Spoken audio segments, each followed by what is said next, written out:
So now we're going to look back on our journey, and first through the story of our wild and wacky weather.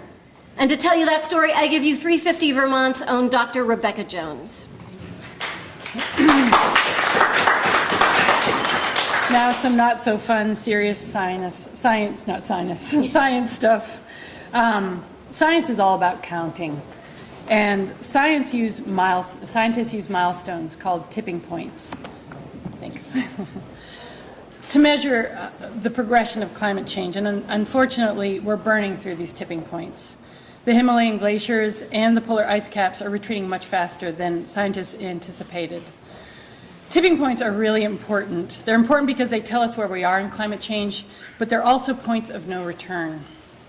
When we hit them, we know climate change is going to accelerate. Ice caps shrink and the water heats up. When the boreal forests die off, they stop fixing carbon. There's a term that scientists have coined called squealing, and it refers to dramatic swings in weather that anticipate these tipping points.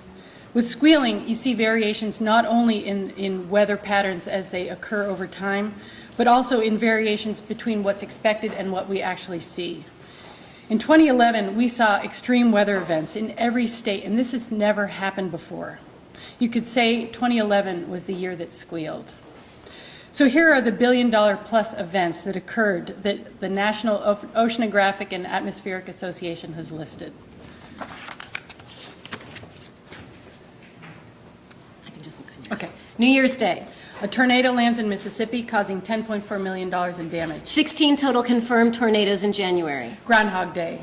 A large winter storm hits a third of the country. 68 confirmed tornadoes in February. 75 confirmed tornadoes in March. April 4th and 5th. 46 tornadoes in the central and southern states. April 8 to 11. 59 tornadoes. April 14 to 16. 177 tornadoes in the Midwest and Southeast. April 25 to 28. 343 tornadoes in the Southeast, Ohio Valley, and the Midwest. Total of 771 confirmed tornadoes for April.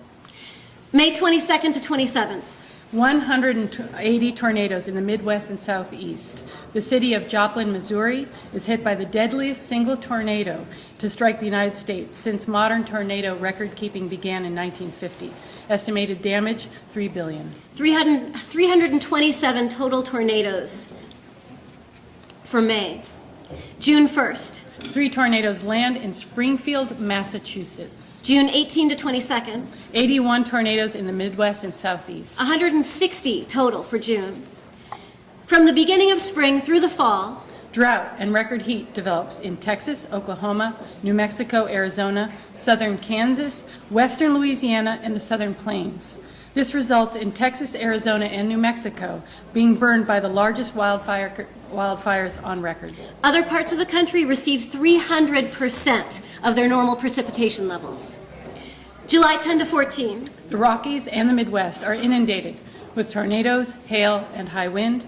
The summer also sees a year's worth of rainfall in Montana in a month. 92 tornadoes for July. August 21st. Hurricane Irene strikes the Caribbean, causing flooding and severe damage in Puerto Rico, Hispaniola, the Bahamas, North Carolina, and Virginia.